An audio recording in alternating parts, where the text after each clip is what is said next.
All information contained in this podcast is general in nature and does not consider your individual circumstances. You should consider the appropriateness of this information with regards to your individual objectives, financial situation, and needs. Welcome to Sharing More Than the Sheets, a podcast to help you and your partner make better financial and lifestyle decisions so that you can both focus on the things that you love. I'm your host, Michael Curry, financial planner, green thumb, husband, and just dad.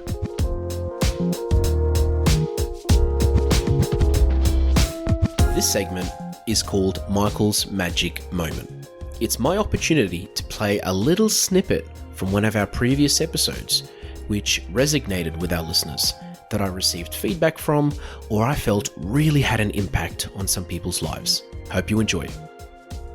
Learning to say no to someone is actually harder than many people think. For me, I see myself as someone that I'm a people pleaser. I like to please everyone around me, and that's a great thing. I think it's a good trait to have, but also I think it's a very strong weakness. And the issue with that is that it is hard to say no to people. It's hard to say no to friends, family, clients, business professionals, and being in the position where you find it really hard to say no, you also can give yourself reasons or excuses as to why you shouldn't say no to people as well, because we're great at convincing ourselves of things.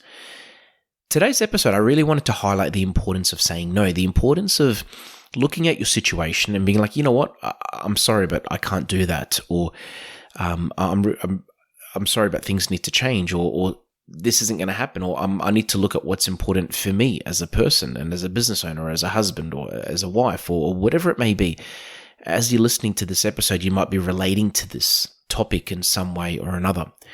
So, because it applies to us personally and professionally. As an advisor, I see many situations where somebody really should have said no. And part of those reasons could be personally when it comes to buying things, and it comes to being at the shops and seeing something on sale, for example, that you probably don't need, but your kids really want it, or your partner really wants it, but financially, it's a very bad decision. Sometimes it could be career-wise at work, having other co-workers throwing tasks on you, saying, hey, look, can you do this for me? Can you do this? Can you do this? And our natural instinct usually is to say, yeah, of course, I'll do it. I've got time, I'll make it work. But we regret it because it creates stress, it creates extra pressure, unnecessary pressure as well in most cases, which can normally spill into our personal life. A third example could be socially with friends, and for example, friends asking for favors as well, or even in a business setting, willing to, trying as a business owner to help as many people as you can, and sometimes shooting yourself in the foot, where you've probably taken too much on and it affects other parts of your business. So I think this is a very important topic. It's something we need to regularly discuss, and it's something that you may actually feel you need to share with your partner or your friend or family or coworker or business partner. And it's a very hard thing to do, but learning to say no is probably one of the best skills that you'd be able to develop in your life, because it's something that's going to help you personally, professionally, financially. And I really hope you enjoy this part of this episode that I'm about to drop now and go back to, and I hope you can share it with someone that probably needs to listen to it, where either they or you need to learn to say no. The first process and the first step involved in learning to say no is to practice it. So the number one rule is to get comfortable with saying no. So to understand, first of all, why you're saying no to somebody, and to remind yourself that you're saying it for the right reasons. Now, some people don't like disappointing others, they don't like offending other people, and they will agree to most requests that people ask them of, or if they see something that they really want, they just get it. And sometimes it's not about having lack of self-control, but it's just about having very high levels of empathy, or to have a particular need or a weakness to really, really buy something when you want it.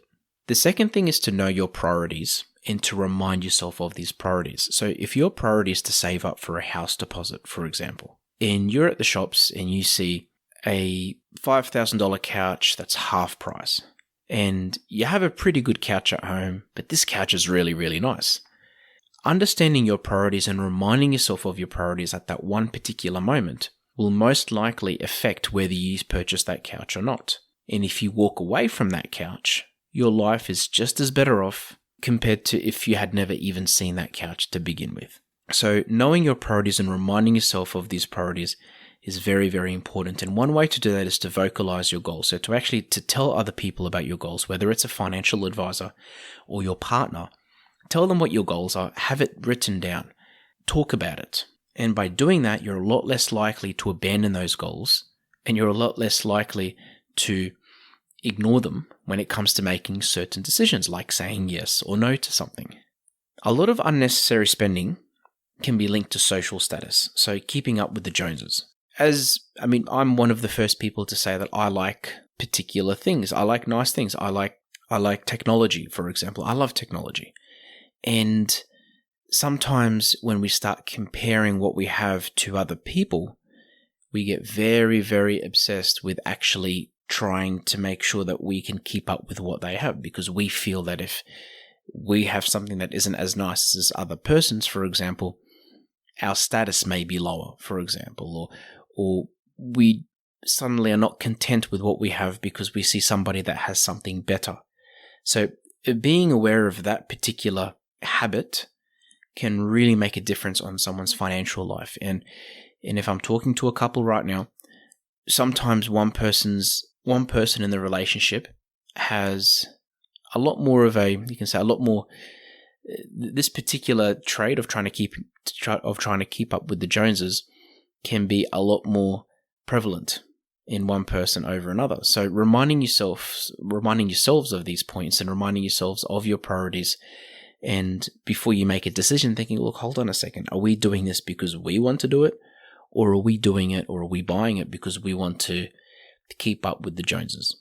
Another point is by planning your money and by planning your finances and giving yourself restrictions around what you spend and when you spend it, you are going to be a lot more likely to say no to things. For example, if you've given yourself a budget to spend $500 a month on shopping, for example, and you've already blown that budget for the month, and you see something that you want to buy, you're going to be a lot more likely to remind yourself that you've exceeded your target or your goal, and you're not going to spend more than you should.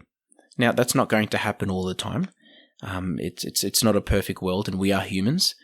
But by having proper planning in place and by having proper structure in place in how money is planned and how it's managed, you're a lot more likely to be aware if you've gone over. And secondly, you're a lot more likely to have a mental strength, or to have mental courage, essentially, to be like, no, I'm not going to purchase that item, or I'm going to say no to that person because I've already reached my quota, or I've gone over, or I'm almost about to go over what the goal that I set myself for the month, for example.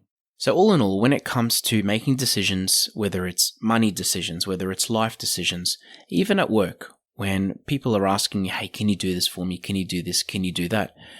By following some of these points and having a think about why you're actually responding, how you're responding to that person, and whether you are just saying yes because you are going to feel guilty or you're going to feel bad, you need to just stop for a second and actually think about your process and what you're actually committing to. So many times I see people that overcommit. Now, whether it's as a financial advisor, they overcommit to certain expenses in their life, so whether it's helping other people, or whether it's when they can't afford it, or whether it's potentially overcommitting to a car loan and buying a car and suddenly having $1,000 a month worth of repayments when $1,000 a month of repayments is not even in the budget, or it's not even affordable.